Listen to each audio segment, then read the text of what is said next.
Welcome to another episode of the Star Local Media High School Sports Podcast. My name is Matt Welch, being joined by Devin, Hasson, and David Wolman. It is 11:15 on a Monday, and probably best of all, it's sunny out, which is something that was very absent from our softball coverage last week, as it was just all sorts of chaos with, dates and times and venues. Everything was just thrown into a flux by the rainfall. And Devin, you were telling me earlier that I guess Sachse softball didn't wrap up their game Friday until just before midnight. Yes, the 10:28 start time. Goodness. So that was not in the books because they had to move it to a venue that already had a series in progress, and then that same series had to play a third game. So yeah, they got started quite a bit later than expected.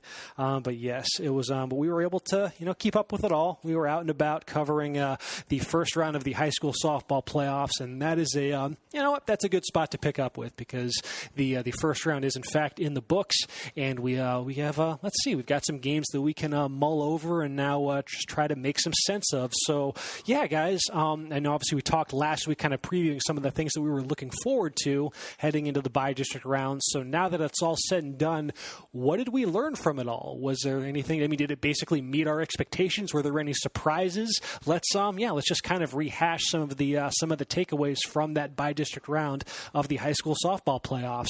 Devin, let's start with you, man. Just which part of your coverage area, wherever you want to go. What were just some takeaways from that first round of the softball playoffs in your neck of the woods? A lot of things kind of held the form if you look at seeding.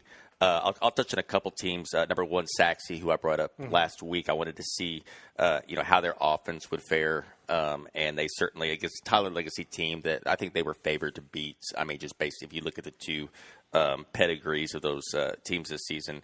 But again, the aforementioned midnight affair on Friday, Kayla Olthouse actually stole the show on the mound. I talked so much about their offense last week, but she struck out 14 in 7 innings. And then Madison McCleary came back and pitched in Game 2 and did a good job, giving up 2 runs over 6 innings. Madison McCleary again did her part at the plate. 3 for 5, 2 doubles and a home run, 4 RBIs over the 2 games. Watched her a couple times. So they took care of business. Really interesting to see what they do this week. Now they play Bryan, who basically dominated Waxahachie in their 2 games. They outscored them 22-3 in the sweep, 13-0 in the final. And they have a player that I've seen pop up on certain things on Twitter, Jessica Adams, their pitcher. I looked up some of her numbers, 22-5, 266 strikeouts in 165 innings, and 18 home runs at the plate. She does it all. Hitting .453. So, just really curious to see how they handle that pitching, that offense against that pitching, because they don't run into that many dominant pitchers in that district, and they didn't against Tyler Legacy in the first round. So in their non-district, they ran up against some really good pitchers. They handled themselves well. I mentioned last week they only got shut out once all season long, but this is probably going to be their biggest challenge to date. So interested to see that one.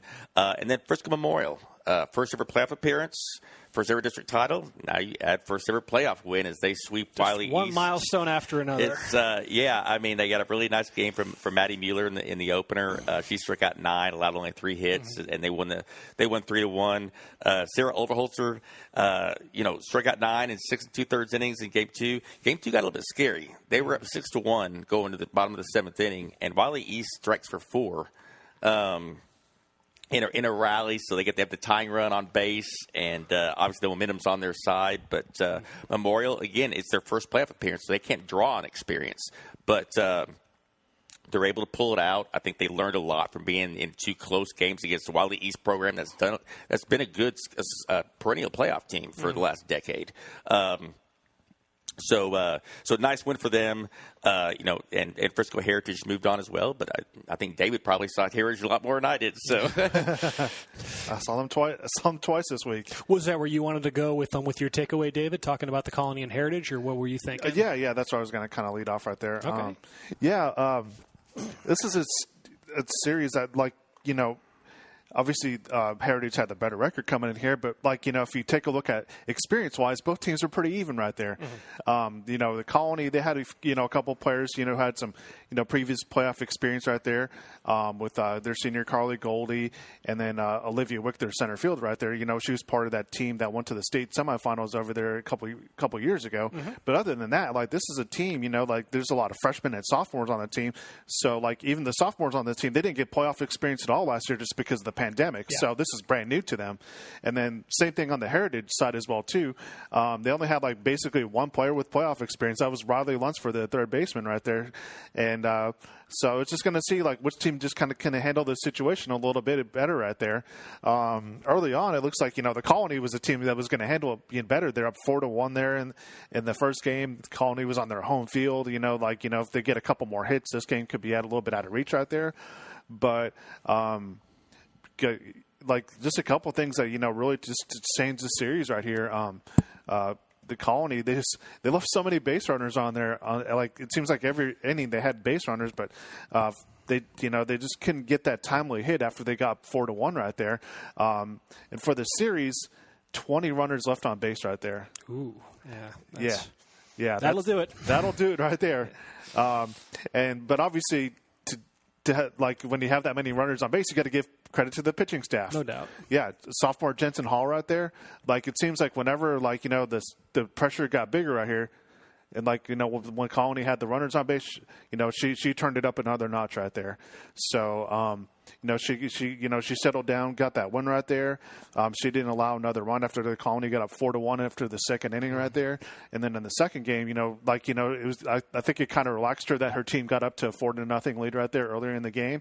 And even though the Colony had some chances to kind of get back in that game, especially in the seventh inning when they had the bases loaded with 2 outs right there, all they had to do is tie the game was to get a grand slam right there, and then she got a called third strike on the outside corner right there.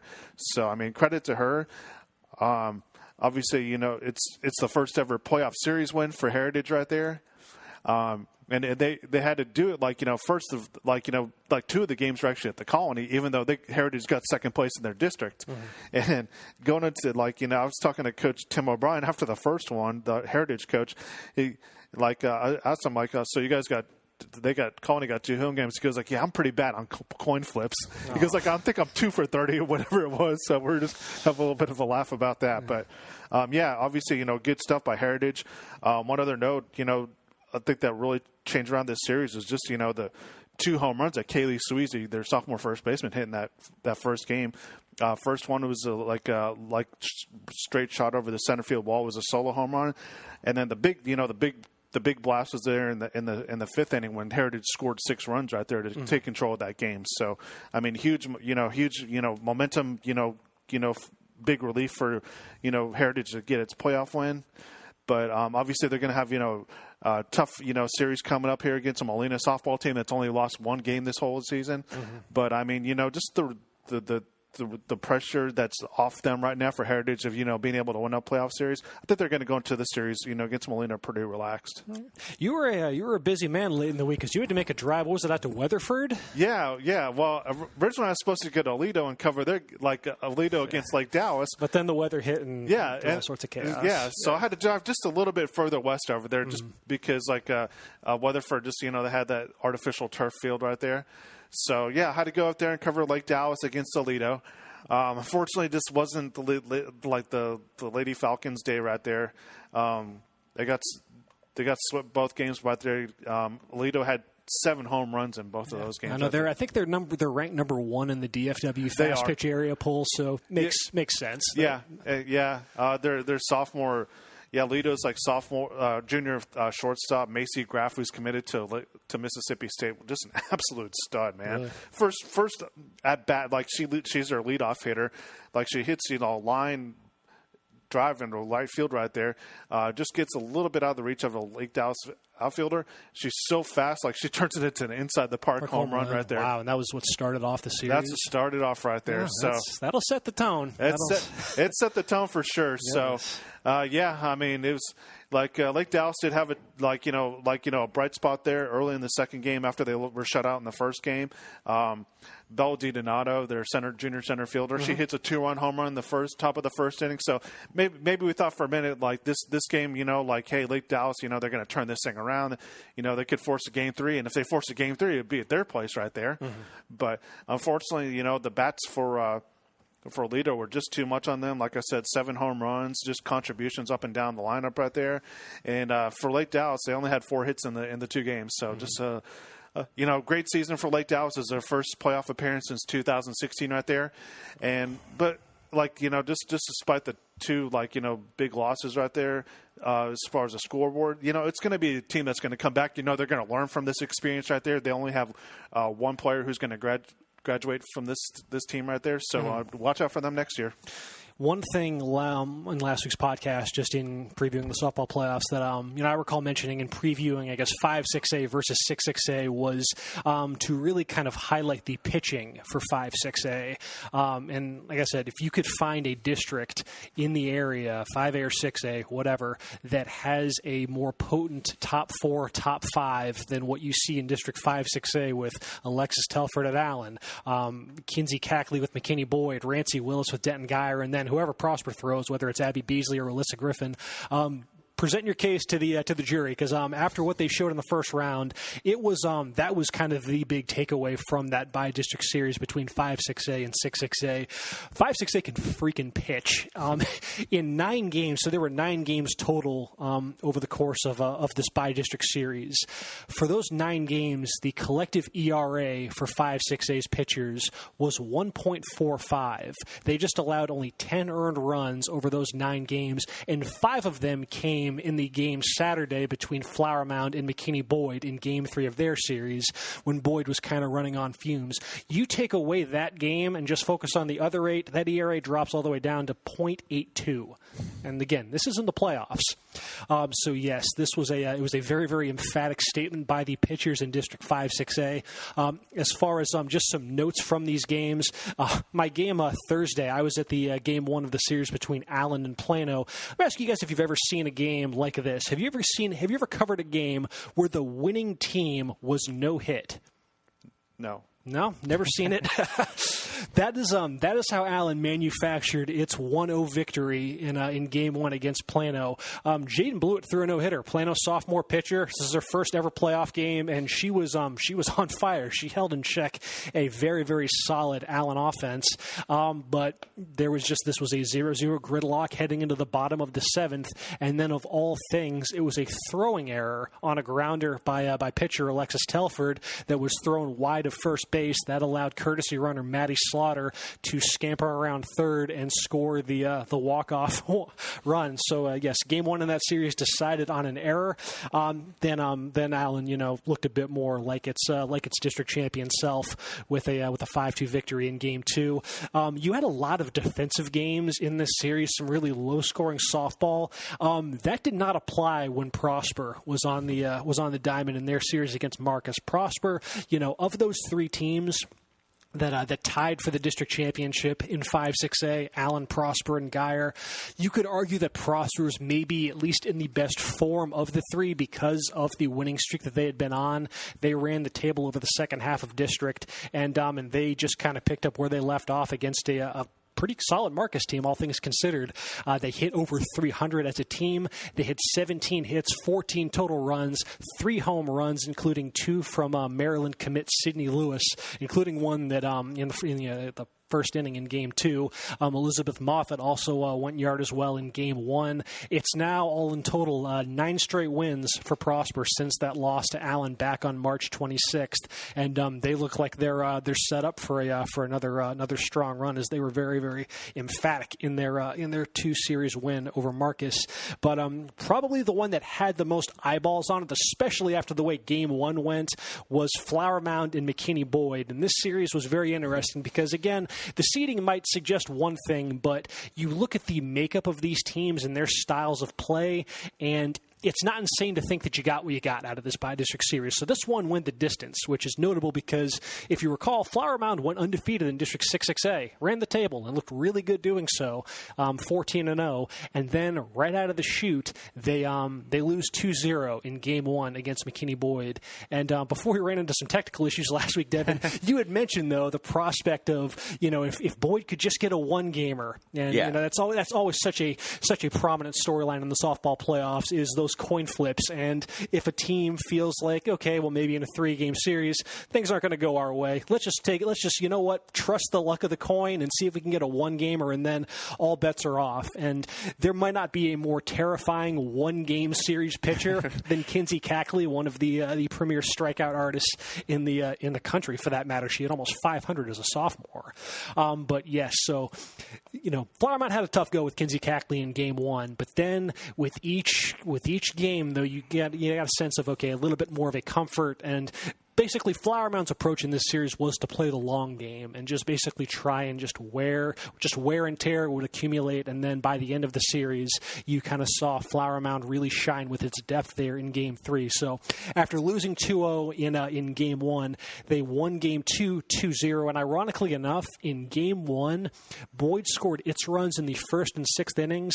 In Game 2, Flower Mound scored its runs in the first and sixth innings. So this series was a dead heat in every sense of the term heading into Game 3, but you really saw Flower Mound's depth win out there in that decisive game. They used 14 total batters after going with Landry Harris, their star sophomore pitcher, for the entirety of Games 1 and 2. They actually alternated between Harris and Abigail Jennings, who threw some innings for them during district and non-district and whatnot, just because they have that sort of depth with their pitching rotation. And the result was, I think Boyd only had either 1 or 2 hits. Either way, they weren't really able to generate a whole lot. But then by that same accord, you saw that the pitch count started to really kind of rack up with Kinsey Cackley, and whether it was needing a couple games to finally get your timing down against her, or again, just the wear and tear, Cackley threw 385 pitches in this series, including 165 in Game 3 versus just 279 for the two Flower Mound pitchers. You really saw that, kind of show itself in Game 3. Is after Flower Mound had only totaled 10 hits and 2 runs combined in the first 2 games of the series, they had 11 hits and 6 runs in Game 3 and a 6-0 victory. So Flower Mound was able to save face for 6-6A as all the district champions advanced. The 3 co-champions in 5-6A as well as Flower Mound and 6-6A all advanced. So yes, a fun little start to the playoffs in 5-6A and 6-6A as we now look ahead to later this week. So we'll just kind of be juggling our coverage between the second round of the softball playoffs as well as the bi-district matchups over in baseball. Baseball gets its postseason rolling this week. So let's just talk about a few notable things to look for in our coverage area, things that we're excited for heading into the first round of the baseball playoffs. David, what is something that is on your radar heading into later this week and the start of the baseball playoffs? There's a couple of things, but obviously you just want to mention one at a time. So let's stick with the Colony softball. Okay. Baseball, I'm sorry. They're just won their first district championship in school history right there. So we're just kind of eager to see, how much, that momentum carries into the playoffs right there. And, it's a for the Colony, it's a, pretty senior heavy team right there. They have a lot of experience. It's a team that doesn't get phased by a lot. So, it's good. It's going to be really good confidence booster heading into the playoffs. So I'm eager to see what they do. Obviously they got studs all over the field right there. They're going to probably throw Devin Rayner on there, their senior pitcher out there onto the mound right there, and all he's done this season is thrown for 1.62 ERA. It's pretty good. Yeah, not too bad. With 7 wins and 63 strikeouts. And obviously, like 2 of their top hitters, Ryan Scott, their senior center fielder who's committed to Dallas Baptist University, he's hit .392 for the season with 6 home runs and 11 doubles, and all this in a leadoff role. Wow. Yeah, not too bad. And then another player's Robert Farr. He's hitting .404, which is one of the tops in the area right there. So him, their senior Christian Matthews has come up. Catcher Christian Matthews, who's committed to Southwestern University. He's come up with some pretty big hits right there. Kate Irwin, just name it. They got hitters all over the field right there. So it's going to be a good matchup for them, and the matchup that they have is against Frisco Lone Star, and it's a rematch from 3 years ago between these two teams when the Colony won their first ever playoff series. So, and it is a series that won 3 games that time. So, this is a series that potentially just based on their records that could probably go again that way this year, because Frisco Lone Star, despite them finishing 4th in a crowded district in 9-5A right there, they still finished with 21s on the season. Wow. So, and the Colony finished with 21s out there. So something's got to give in this series right here. All 3 games are actually going to be played in Frisco right here. So it starts Thursday. Game 2 is Friday. Game 3, if necessary, is going to be Saturday at a time to be determined. It's like a Lone Star, they had a pretty good solid week to close out their regular season, and then the Colony, they kind of had a little bit of struggle right before district play started, but they came on really strong. They had 2 wins over Solid Lovejoy program right there, it's a Colony team that's ranked number 17 in Class 5A. So, if they especially if they can get that first one right there when Rain is going to be on now, it's going to be huge. Whereas if the Lone Star, can find a way to, get to Rain right there, it's going to be a completely different series. Yeah, I know that was pretty impressive for the Colony because I believe there was a lot of buzz around that Lovejoy team coming into the season, especially with some of their early season results. So for the Colony to catch fire like it did in district play, nice little campaign for the Cougars heading into the postseason. Yeah. Let's see, Devin, what is something in your coverage areas that you are looking forward to with respect to the baseball playoffs?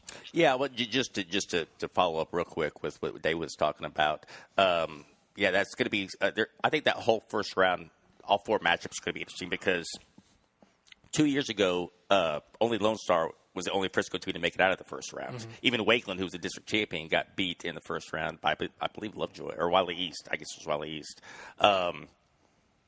And the other thing that was intriguing about 9-5A, and just because they have so many district games they have to fit in to get them all played, they play Tuesday, Friday, Saturday for a lot of weeks. Okay. So you get into the playoffs where you a lot of times need 3 starting pitchers to go in 3 days. Well, a lot of teams during the course of the year, they play Tuesday, Friday. So they really basically stick to the same rotation. Yeah. And then if they get to that third game, they don't have necessarily a proven third guy. Whereas these Frisco ISD teams have had the chance on a Saturday out of necessity to kind of roll out a third starter, kind of see who fits that role. Yeah. And so does that give them advantage? Who knows? Like I say, 2 years ago, Lone Star was the only team that made it out of the first round. But certainly something to watch. I think all 4 of those series are going to be really, really good. I'm kind of keeping my eye on 9A versus 10-6A.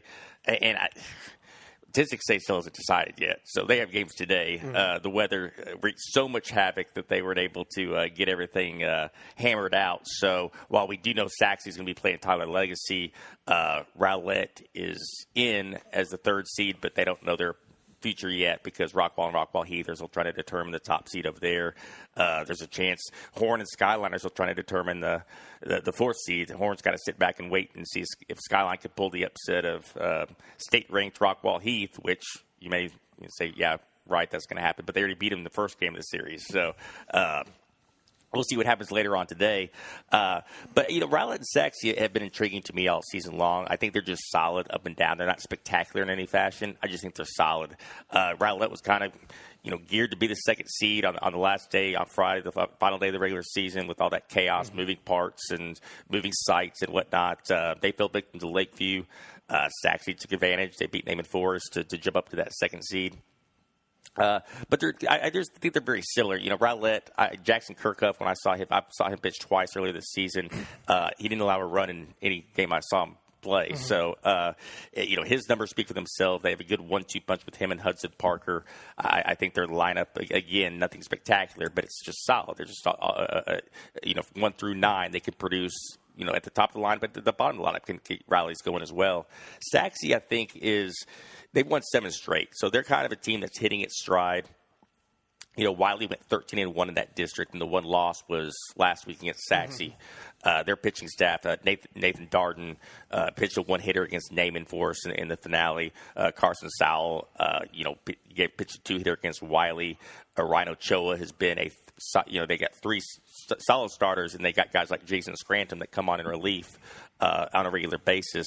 The lineup is good with Jet Creel leading off, and Davis T. and Jesse Ponce and Harper Howard. So, it's we'll see what happens. These Sachse and Rowlett are they kind of fly under the radar, so to speak, in the area, just because other teams tend to get a little bit more press because they have more high-profile recruits. Not to say that Sachse and Rowlett haven't got D1 guys or guys that have been drafted into the majors over the years, but they tend to fly below, a little bit beneath the radar. And Sachse, I think, is going to be favored over Tyler Legacy. Rowlett, on paper, will be an underdog against one of the two Rockwall schools. But either one of these teams, I think they're capable of making a run 2 or 3 rounds deep. David, you had a follow-up to one of Devin's. You politely raised your hand looking to interject. Yeah, I felt like the nice kid in the front row, just trying to raise my hand right here. Yes, sir, Mr. Wolman. What would you think? Well, just like it's going to be real quick, just a follow-up on the Colony, then the Frisco, matchups in Region 2 right there. Whoever, gets out of the Colony Lone Star Series, they have the chance to, go all the way on to the third round, and waiting in the third round for them potentially would be Frisco Wakeland. Wow. So, and Frisco Wakeland, they're the District 9-5A champion. So just imagine if the Colony or Lone Star just advances all that way to set up that third round matchup. That'd be pretty intriguing. Yeah. That's an interesting dynamic that you mentioned, though, Devin, about the pitching aspect of that, because I do think that does pay off, because you have a lot of these teams that now there were teams that scheduled non-district games on Saturdays on occasion. But I mean, to have those but that doesn't carry the weight of a district game. But it's, to have these kids, because a lot of times you got to think that when they have to roll out that third pitcher, it's a kid who really had maybe in relief or back during tournament season. It's not someone who's got really consistent, who's been consistently used on the mound quite like someone in Frisco is, it sounds like. So, that massive, the massive size of the Frisco district kind of paying off in that respect. Is it? Because that's certainly a very underrated element of the best of 3 series is when you have that third game and everything is riding on, the outcome of that, and you have a kid who's, just hasn't been used as much as the other two have. So it's an interesting subplot for Frisco ISD heading into the playoffs. Let's see, to round this out, I hate to be redundant, but once again going to fall back to the subplots with 5-6A versus 6-6A, just because we had these two districts had some pretty entertaining finishes over the weekend, whereas a lot of teams wrapped up their regular seasons with no questions asked. Nice 1, 2, 3, 4. Let's go on to the playoffs. Not the case in 5-6A or 6-6A. You knew that 6-6A was going to have a bit of a wild finish. You knew something crazy was going to be in the works. Well, a 3-way tie, not a 3-way tie, but a 4-way tie, I should say, for third place was the finality between this district, and you had to then start digging into tiebreakers, and it was the head-to-head records among the 4 teams involved, which were Hebron, Plano West, and Flower Mound. They all finished 7-7. So going off of that tiebreaker in the head-to-head series between those 4 teams, Hebron actually winds up coming out all nice and rosy in this. They went from being look like kind of dead in the water 2 weeks ago. They were 3-7 in district play, with 2 weeks left in the regular season. But they catch fire. They do the Undertaker sit up and then win their final 4 games to all of a sudden now not only qualify for the playoffs, but get a 3 seed in doing so because they had the best head-to-head record of the 4 teams that wound up tied. The team that came out on the wrong end of this was Flower Mound, who had just a 2-4 record of those 4 teams tied. And Flower Mound, who, goodness, if you were to go back and go through game by game what the standings looked like in 6-6A, I don't know if there was a time throughout the schedule where Flower Mound was outside the top 4. And just because you lost the wrong games to the wrong teams, I believe for just the second time in program history, they're out of they missed the playoffs. So a tough break for the Jaguars, who had been in third place, it felt like forever in that district. And then you had Plano and Plano West, who kind of a mini playoff series of sorts. They actually closed out the regular season playing their home-and-home series, and then they split that series. And as a result, they both had 3-3 records, at least as part of that tiebreaker. So you got a third game in that series, a play-in game on Saturday after these two teams had already split their first two games. So almost like a mini playoff series of sorts. But that wound up going to Plano, who, after a really up-and-down stretch there to close out the season, they had alternated wins and losses over a 6-game stretch late in the year before getting things right on offense. They had 21 total runs in the second and third games of their series with West, including an 8-3 victory in the play-in game. So Plano, by virtue of that win, clinches the number 4 seed. And then over in 5-6A, you had a 3-way tie for second place. So in softball, you had Allen, Prosper, and Geyer all shared the district championship. You had those same 3 schools tie for second over in baseball. So, yeah, almost like they're pretty good at the stick and ball sports at those 3 schools. So they basically sorted that out on Saturday through a mini seeding tournament. You had Allen and Geyer square off early in the day. Geyer won that game, and then they went on to play Prosper. Prosper won that game, so Prosper is the 2 seed in that district, Geyer 3, Allen 4. But it sets up an interesting dynamic because you're getting basically what I can only think of to call fake seeds heading into the playoffs. So you saw this in softball, whereas like on paper, sure, Marcus, the 2 seed from 6-6A, they're playing Prosper, who is seeded 3rd, but really Prosper is a 1 seed. They won that district just like Geyer did, just like Allen did, but because of the way you have a bracket, so one's got to be 1, 2, and 3, but really you were playing a 1 seeds, and you kind of get that same logic now in baseball, whereas you have a team like Marcus, who's the district champion from 6-6A. They're playing Allen in the first round, and Allen is a 4 seed, but really they're a 2 seed. They finished tied for second, just like Prosper did and just like Geyer did. So I'm curious to see if that, maybe breeds some more competitive first-round matchups than you otherwise might think. Looking at these matchups, you have Marcus and Allen. On one hand, you have Capel, the 2 seed from 6-6A, taking on Denton Geyer, 2 versus 3. And then you have Hebron, the 3 seed from 6-6A. They draw Prosper, 2nd seed from 5-6A. And then the last one is Plano, the 4 seed from 6-6A. They take on McKinney Boyd, who won District 5-6A. Again, yeah, like going back to that Marcus Allen matchup. I mean, again, Allen's team that finished as a 4 seed, tied for second in that district, but they're not far off from moving from sweeping Prosper, who Prosper was ranked number 3 in the state at the time. So Allen's shown that they can elevate their game against a top level opponent. Now, Marcus certainly fits that bill. They have been on an absolute roll with 10 straight wins, half of them coming by double digits. They after kind of splitting they split against Flower Mountain early in district and Capel as well, but then after that they just laid waste to the rest of the district and were able to get a district championship out of it. They've been on a roll. They did beat Allen back in tournament season 9-2, but you always caution taking any of those results seriously, just because teams are, perhaps baseball more so than any other sport, you're just doing so much experimentation during tournament season and just trying to figure out what pitcher works where, that it makes preseason results a little bit tricky to read into. But who knows, maybe that could be a more competitive matchup than it might look like on paper.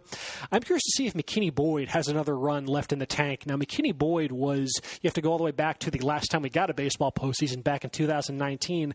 McKinney Boyd was the story of the postseason. This was a Boyd team that was I believe they were 3rd in the district heading into the playoffs, and then they wound up catching fire and had what was really one of the more unique, impressive playoff runs of any team that I can recall in our coverage area in recent memory. They went to the state semifinals, but if you recall the specifics of that run, they beat, I believe it was 4 teams ranked in the state's top 20, and I believe all 4 of those series went 3 games, and Boyd lost the first game in every series. So the result was they played 8 elimination games during that stretch, and they won all of them.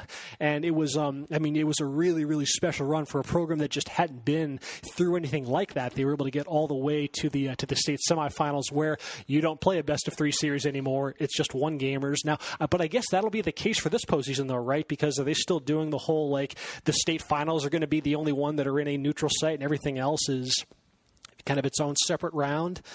So who knows? But nevertheless, though, that Boyd team, they were such a fun story during that 2019 postseason. It's a shame that, they obviously didn't get a chance to build off of that last year, because that was a team that they did bring back a lot of experience from that group, and they were primed for a pretty big year. Now, but in this year, they've still got talent for sure. They won the freaking district over in 5-6A, but they've kind of flown under the radar. They were really kind of more down than up during tournament season. I believe they were just 6-9 heading into district, but they ended up going 10-2 in district play. They had a stretch where they won 8 games in a row, and they allowed only 7 runs total during that stretch. So the defense and pitching, rock solid.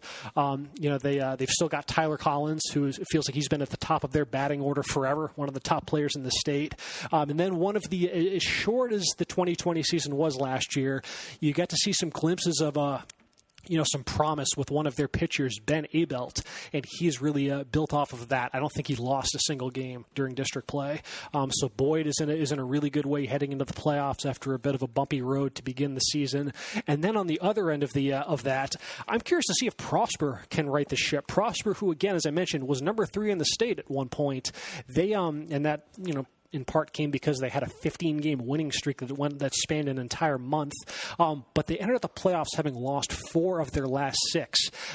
During that winning streak, they averaged close to 7 runs per game. The offense just went in the tank during those 4 straight losses. They scored just 5 runs total across those 4 setbacks, including a sweep at the hands of Allen. Now, they did manage to get things back on track there at the very end. They were able to get a 4-0 victory over Boyd in their district finale. And then in their seeding game, they edged Denton Guyer 6-5. So, you're starting to round into form a bit. Look like the team that was, just wrecking shop earlier in the year. They've certainly got experience on the roster. They have 10 returning starters. Now, I guess, to be fair, that probably is mitigated a little bit by, not really getting a season last year. So it's not like these guys got playoff reps or anything like that. But this is a program that does have a lot of skins on the wall when it comes to the postseason. They've been to at least the 3rd round of the playoffs each of the past 8 postseasons. So no matter the roster, it's Prosper. They're always good at baseball. So there is kind of that expectation there. They've got one of the top players in the state in Chase Penley, a Baylor commit. So, see if they can, right the ship and, go on the kind of run that has been so commonplace for Prosper over the years. Just some notes as far as the bi-district round between 5-6A and 6-6A is concerned.